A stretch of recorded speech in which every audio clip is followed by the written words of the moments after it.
जाता है कि किस्मत के खुद के प्लान्स होते हैं। एक इंसान को सिर्फ एक ही चीज करनी चाहिए और वो है अपने दिल को सभी इंसानी इच्छाओं से दूर रखना। हालांकि इस रूल को इस्तेमाल करके इंसानों को सिर्फ रोका जा सकता है।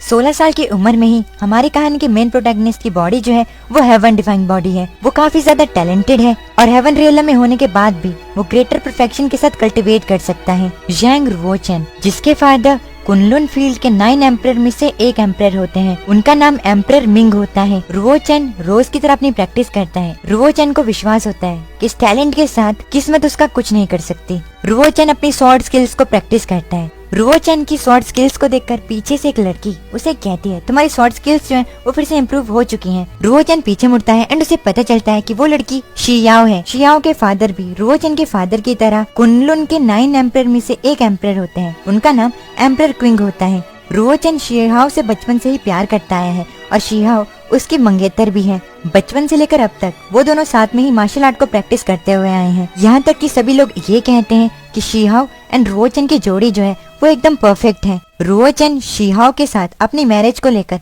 काफी ज्यादा एक्साइटेड होता है।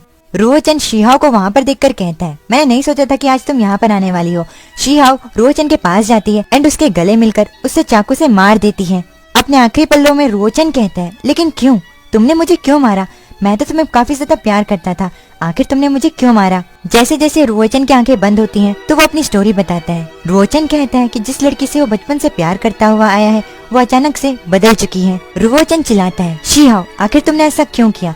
उसकी आंख खुलती है एंड वो अपने आप को एक दूसरी जगह पर पाता है। असल में रुओचेन अब वो सेम व्यक्ति नहीं रहा था जो कि वो 800 साल पहले था। रुओचेन के कमरे का दरवाजा खुलता है एंड कमरे के बाहर से एक वुमेन आती है एंड रुओचेन से कहती है, क्या तुम्हें आज भी बुरा सपना आया? रुओचेन उठता है, मुस्कुराता है एंड कहता है, नहीं आप चिंता मत कीजिए, वो सिर्फ एक सपना था। कॉन्क्यूबाइन लिन जो कि रुओचेन की मदर होती हैं, वो कहती हैं, आखिर मैं तुम्हारे बारे में चिंता क्यों ना करूं? जब से तुम छोटे थे तब से लेकर अब तक तुम बीमार ही रहे हो। इस बार तो तुम इतने बीमार हो गए थे कि तुम अपने बेड को भी नहीं छोड़ पाए थे। अगर तुम में कुछ हो गया तो मैं क्या करूंगी? लिन को चिंता में देखकर रुओचेन खुद से कहता है, जो वुमेन मेरे अभी सामने खड़ी है वो इस लड़के की माँ है, जिस लड़के की बॉडी के अंदर अभी मैं हूँ।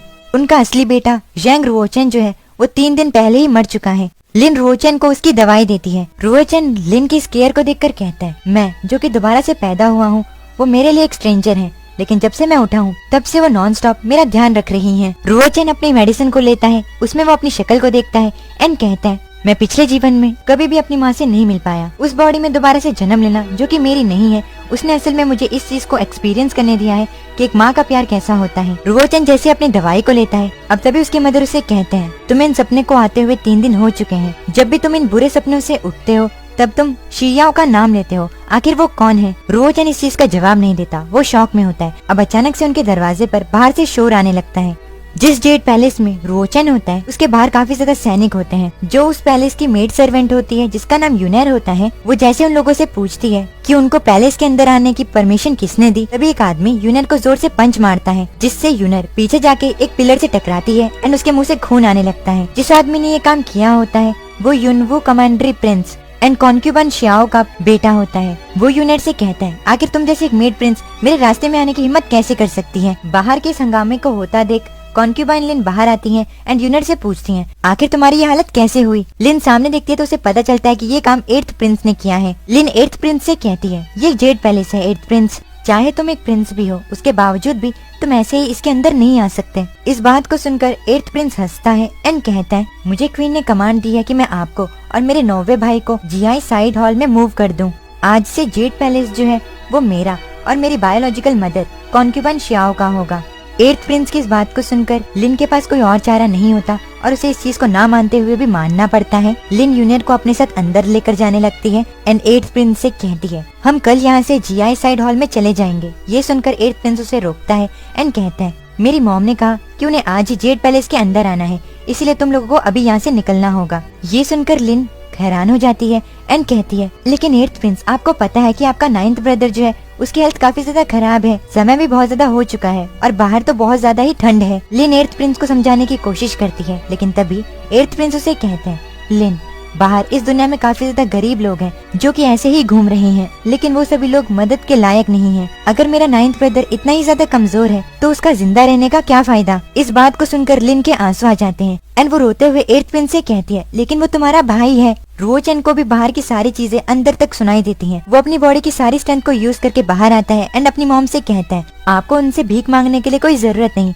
हम अभी ही यहाँ से चले जाएंगे। रोचन को बाहर देख लिन रोचन के पास जाती है एंड कहती है, आखिर तुम बाहर क्यों आए? बाहर बहुत ज्यादा ठंड है, तुम अंदर जाओ। रोचन कहता है, मॉम हमें किसी से भीख मांगने की जरूरत नहीं, एक दिन हम यहाँ पर वापस आएंगे। लिन इन सभी चीजों से काफी ज्यादा उदास होती है, लेकिन वो इतनी ज्यादा कमजोर होती है कि वो उस चीज को लेकर कुछ नहीं कर सकती थी। उन लोगों को एर्थ प्रिंस के सामने झुकना पड़ता है एंड बाहर इतने ज्यादा बर्फ पड़ने के बावजूद भी वो लोग उस घर को छोड़ के चले जाते हैं। जाते हुए रोचन उस एंशिएंट पोएम को याद करता है जिसमें लिखा था कि किस्मत के खुद के प्लान्स होते हैं, एक इंसान सिर्फ एक ही चीज कर सकता है और वो है अपने दिल को सारी इंसानी इच्छाओं से फ्री करना। रोचन कहता है, मेरी पुरानी जिंदगी में कभी ऐसे कड़वे पल नहीं आए। ये बताना भी मुश्किल नहीं कि कॉन्क्यूबाइन लिन जो है वो कम्प्लीटली अपनी पावर को खो चुकी है। इतनी ठंड में माँ बेटे को जाता देख सभी लोग अलग अलग बातें करने लगते हैं। रोचन खुद से कहते हैं, अब हमारे लिए युनवू कमांडरी प्रिंस के पैलेस में अपने पैरों पर खड़ा होना काफी मुश्किल है। रिस्पेक्ट, रिसोर्स एंड कनेक्शन, इस बेरहम कंपटीशन वाली दुनिया में जो लोग स्ट्रांग होते हैं उन्हें सब कुछ मिलता है और जो लोग कमजोर होते हैं वो अपने हिस्से के लिए नहीं लड़ पाते और इसीलिए वो अपने आप को सिर्फ मौत की राह पर ही पाते हैं। जिस घर के अंदर रोचन एंड लिन को रहना होता है वो घर काफी ज्यादा पुराना होता है, वहाँ पर लाइट्स नहीं होती, इसीलिए लिन वहाँ पर एक मोमबत्ती को जलाती है। रोचन अपनी मॉम से कहता है, कल वर्शिप की सेरेमनी है ना, इस बार मुझे सेक्रेट मार्क जो है वो सेरेमनी में जरूर मिलेगा ताकि मैं एक वॉरियर बन के अपने आप को प्रूव कर सकूं। मार्क या फिर बोले दिव्य मार्क। मार्क एक ऐसी चीज होती है जो कि भगवान के द्वारा इंसानों को दी जाती है ताकि वो मार्शल आर्ट को प्रैक्टिस कर सकें। जो लोग सेक्रेट मार्क को ओपन नहीं करते हैं वो लोग कभी भी जेन्युइन पीक को कल्टीवेट नहीं कर पाएंगे, जैसे कि वो इस दुनिया के लीडर नहीं बन पाएंगे। एर्थ प्रिंस को सेक्रेट मार्क तब मिल गया था जब वो 10 साल का था और अब वो येलो रियलम के एडवांस स्टेज पर है और एक यंग वॉरियर है। रोचन की इस बात को सुनकर रोचन की मॉम लिन उसे कहती है, रोचन अब 16 साल का हो चुका है लेकिन उसे अभी तक सेक्रेट मार्क नहीं मिला। 16 साल का हो जाने के बाद सेक्रेट मार्क का मिलना नामुमकिन होता है। 16 साल के बाद कल्टीवेशन की बेस्ट एजेस मिस हो जाती हैं, जिससे ज्यादातर अचीवमेंट्स जो है वो नहीं बन पाती। हालांकि लिन को ये सब चीजों के बारे में पता होता है, लेकिन इसके बावजूद भी रोचन का मन रखने के लिए वो उसे कहती है, मुझे तुम पर विश्वास है। अब लिन रोचन को वहीं पर छोड़कर आगे जाने लगती है। जाते हुए रोचन से लिन कहती है, तुम्हें अभी के लिए रेस्ट करना चाहिए क्योंकि हमें कल वर्शिप की सेरेमनी भी अटेंड करनी है। ये सुनकर रोचन कहता है, आपको भी जल्दी जाकर रेस्ट करना चाहिए। जाते हुए लिन रोचन से कहती है, ओह हाँ मुझे याद आया, आखिर ये चियाओ कौन है जिसका नाम तुम अपने सपनों में लेते रहते हो?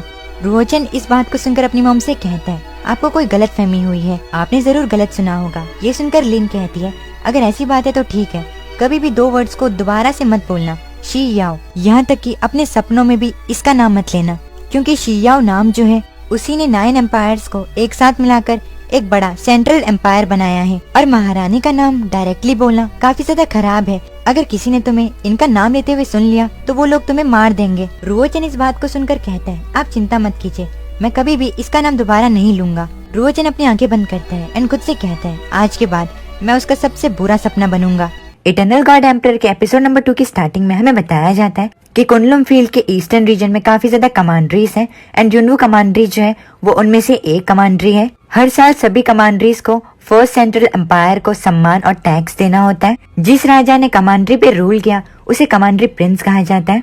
जो सेरेमनी ऑफ वर्शिप है वो युनवू कमांडरी का नेशन वाइड फेस्टिवल है। इस फेस्टिवल के दौरान सभी बच्चे जो होते हैं वो सेक्रेट मार्क मिलने का इंतजार करते हैं। ज्यादातर बच्चों को ये काफी ज्यादा छोटी उम्र में ही मिल जाती है, लेकिन रोचन को 16 साल के होने के बावजूद भी सेक्रेट मार्क नहीं मिलता। अब क्योंकि रोचन भी सेरेमनी ऑफ वर्शिप में आया होता है, उसे वहाँ पर देखकर एर्थ प्रिंस उसे चिढ़ाते हुए कहता है, तुम ऑलरेडी 16 साल के हो चुके हो, इसीलिए अगर तुम सेरेमनी ऑफ वर्शिप को अटेंड कर भी लेते हो तब भी तुम्हें सेक्रेट मार्क नहीं मिलेगा। क्या तुम यहाँ पर अपनी बेइज्जती कराने के लिए आए हो? एर्थ प्रिंस के बगल में 6th प्रिंस भी खड़ा होता है जो कि रोचन को देखकर कहता है, लोग कहते हैं कि राजा के 9 बच्चे हैं और सभी बच्चे एक दूसरे से अलग हैं। हम 9 भाइयों में से 8 भाइयों को सेक्रेट मार्क मिल चुका है, लेकिन तुम 16 साल के हो चुके हो और अभी तक तुम्हें सेक्रेट मार्क नहीं मिला। 6th प्रिंस की बात सुनकर रोचन कुछ नहीं कहता। अब 6th प्रिंस का मन यहाँ तक नहीं भरता तो वो रोचन से कहता है, आखिर तुम्हारा जिंदा रहने का क्या फायदा है, तुम्हें तो मर जाना चाहिए। अब तभी 8th प्रिंस कहता है, इसे भूल जाओ 6th ब्रदर, हालांकि हमारे अंदर हमारे फादर का खून है, इसीलिए हमें इजीली सेक्रेट मार्क मिल गया, लेकिन ये चीज आम लोगों के लिए मुश्किल होगा, इसीलिए क्या पता कि रोचन के अंदर हमारे फादर का खून है भी या नहीं। एट्थ प्रिंस की बात सुनकर सिक्स प्रिंस कहता है, तुमने बिल्कुल सही कहा, मैंने भी काफी ज्यादा अफवाहें सुनी हैं। सच में रुओचन हमारे रॉयल फैमिली की बेइज्जती करा रहा है।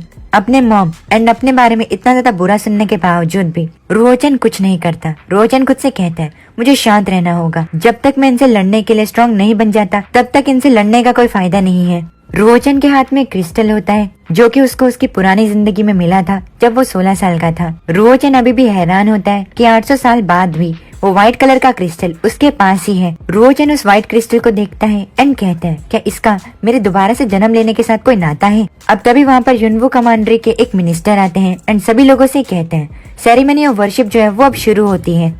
फेस्टिवल के शुरू होते ही वो लोग अपनी रिलीजियस एक्टिविटीज को शुरू करते हैं, जिनमें पहली रिलीजियस एक्टिविटी होती है बेल को बजाना और दूसरी होती है बलि चढ़ाना। फेस्टिवल शुरू होता है एंड एक मिल जैसी चीज से काफी ज्यादा सैक्रेड मार्क जो होते हैं वो बाहर निकलकर दूसरे लोगों को मिलना शुरू हो जाते हैं। पहला सैक्रेड मार्क एक यंग लड़की को मिलता है जो कि सिर्फ 6 साल की होती है। उस लड़की का जो सैक्रेड मार्क होता है वो ब्लेज्ड सैक्रेड मार्क होता है। इसे एक 4th क्लास सैक्रेड मार्क की लिस्ट में गिना जाता है। अपने बेटी के पास उस मार्क को देखकर उसका फादर काफी ज्यादा खुश होता है एंड वो सभी लोगों को एक पार्टी में बुलाता है। अब अलग अलग बच्चों को मार्क मिलना शुरू होते हैं। ज्यादातर छोटे बच्चों को ही ये मार्क मिलते हैं और अगर किसी को भी मार्क मिलता तो वो काफी ज्यादा खुश हो जाता, क्योंकि मार्क मिलने के बाद ही तुम एक रियल वॉरियर बन सकते हो और तुम्हारा फ्यूचर भी सुधार सकते हो। अब ऐसा नहीं होता कि सिर्फ छोटे छोटे 6-5 साल के बच्चों को ये मार्क मिलता है, 12 से 13 साल के बच्चों को भी ये मार्क मिलता है। लेकिन अभी तक रुओचन को कोई मार्क नहीं मिलता। रुओचन खुद से कहता है, सेरेमनी ऑफ वर्शिप खत्म होने वाली है,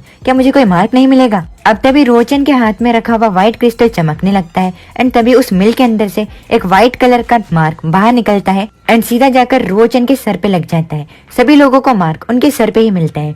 जैसे ही रुओचन के पास उस मार्क को दूसरे लोग देखते हैं तो वो कहते हैं, रुओचन तो 16 साल का हो चुका है, उसके बाद भी उसे एक मार्क मिला है।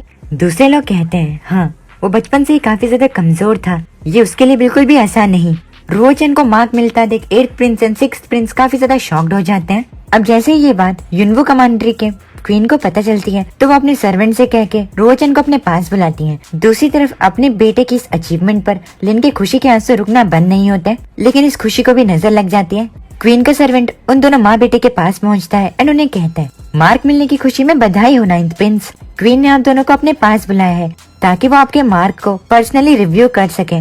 इस बात को सुनकर लिन काफी ज्यादा शॉक्ड हो जाती है एंड कहती है, क्या क्वीन ने? अपनी मॉम को इतना ज्यादा नर्वस देखकर रुओचन अपने मन के अंदर कहता है, मॉम इतनी ज्यादा नर्वस हो चुकी है, शायद ये क्वीन जो है वो जरूर एक टेढ़ी व्यक्ति होगी। ना चाहते हुए भी उन दोनों को क्वीन के पास जाना पड़ता है। क्वीन के पास जाने के बाद क्वीन उन्हें बताती है कि इस साल की सेरेमनी के इंचार्ज वो है, क्योंकि राजा जो है वो अकेले में रिफाइनिंग कर रहे हैं। अब क्वीन अपने युनवू कमांड्री के एक मिनिस्टर से कहती है कि तुमने 9th प्रिंस के सैक्रेड मार्क के बारे में जानकारी ले ली है। क्वीन की बात का जवाब देते हुए वो मिनिस्टर कहता है, कुनलुन फील्ड के जितने भी मार्शल आर्टिस्ट के सैक्रेड मार्क्स के रिकॉर्ड इस बुक में लिखे हुए हैं, उनमें से कोई भी 9th प्रिंस के मार्क से मैच नहीं होता। इस चीज को सुनकर क्वीन मुस्कुराती है एंड कहती है, अगर इसका पता नहीं लगाया जा सकता तो शायद से ये सैक्रेड मार्क जो है उसका कोई क्लास नहीं है। अब क्योंकि 9th प्रिंस ऑलरेडी 16 साल के हो चुके हैं और आगे वो अब ज्यादातर चीजों को अचीव नहीं कर सकते, तो रॉयल फैमिली की रिफाइनिंग रिसोर्सेज को बचाते हुए सिर्फ एक मैरो वॉशिंग लिक्विड बॉटल ही 9th प्रिंस को दी जाएगी। इस चीज को सुनकर लिन कहती है, लेकिन जब 7th प्रिंस को उनका सैक्रेड मार्क मिला था तो उन्हें 12 बोतलें दी गई थी, तो रुओचन को सैक्रेड मार्क मिलने के बाद भी एक ही बोतल क्यों दी जा रही है? इस चीज का जवाब देते हुए क्वीन कहती है, 7th प्रिंस जो है उन्हें उनका सैक्रेड मार्क तब मिला था जब वो 3 साल के थे। और आखिर में 7th प्रिंस रुओचन को कैसे कंपेयर किया जा सकता है? अब तभी वहाँ पर 8th प्रिंस आता है एंड कहता है, जो हमारा 7th ब्रदर है वो हमारी क्वीन का बेटा है और उनके अंदर क्वीन का पावरफुल ब्लड भी है। पूरी युनवू कमांड्री में कोई भी उनके बराबर ताकतवर नहीं है और युनवू कमांड्री का जो फ्यूचर है अब वो सभी 7th प्रिंस के ऊपर है। और इसी वजह से जो हमारे 7th ब्रदर का नाखून है उसकी कीमत भी रुओचन की जान की कीमत से ज्यादा है। अब लिन क्वीन से कहती है, लेकिन जब 8th प्रिंस को उनका सैक्रेड मार्क मिला था तो उन्हें 4 बॉटल्स दी गई थी। क्वीन लिन से कहती है, जिसके अंदर जितना टैलेंट होगा उसे उतने ही रिसोर्सेज दिए जाएंगे। सभी प्रिंस में से 9th प्रिंस का टैलेंट सबसे ज्यादा कम है, इसलिए नेचुरली उसे सबसे ज्यादा कम रिसोर्सेज दिए जाएंगे। लिन जैसे ही इस चीज के खिलाफ आवाज उठाती है तो क्वीन उसे धमकाते हुए कहती है, मैंने अपना डिसीजन ले लिया है लिन, अगर तुमने मुझे दोबारा से चैलेंज करने की हिम्मत की तो मुझे तुम्हें दोबारा से पिटवाना पड़ेगा। इस चीज को सुनकर रुओचन कहता है, दोबारा से? इसका मतलब ये है कि क्वीन ने पहले भी मॉम को दूसरों से पिटवाया है। रोचन अपनी मॉम की तरफ देखता है एंड खुद से कहता है मॉम ने जरूर काफी कुछ सहा है, इसलिए मुझे ज्यादा मेहनत करके उन्हें दोबारा से पावर दिलवानी होंगी। क्वीन की सर्वेंट रोचन को एक मैरो वॉशिंग लिक्विड की बोतल देती है। रोचन उस बोतल को लेता है एंड अपनी मॉम के साथ वहाँ से जाने लगता है। उन्हें जाता देखकर पीछे से क्वीन कहती है 3 महीने बाद हमारी रॉयल फैमिली का ईयर एंड रिजल्ट का दिन है, इसीलिए 9th प्रिंस तब तक आप ध्यान रखिए कि आप मेहनत करें and washing marrow and breaking out channel stage तक तो पहुंच ही जाएं एंड एक रियल वॉरियर बन के राजा को सरप्राइज कर दें। इस चीज को सुनकर 8th प्रिंस कहता है आखिर वो 3 महीने में इस चीज को अचीव कैसे कर सकता है। जिस हिसाब का 9th ब्रदर का टैलेंट है उसे कम से कम उस स्टेज पे पहुंचने में भी 1 साल लगेगा। रोचन इस बेइज्जती का भी कोई जवाब नहीं देता एंड जाते हुए अपने मन के अंदर कहता है बस तुम लोग इंतजार करो, मैं तुम लोगों को बिल्कुल भी डिसअपॉइंट नहीं करूंगा।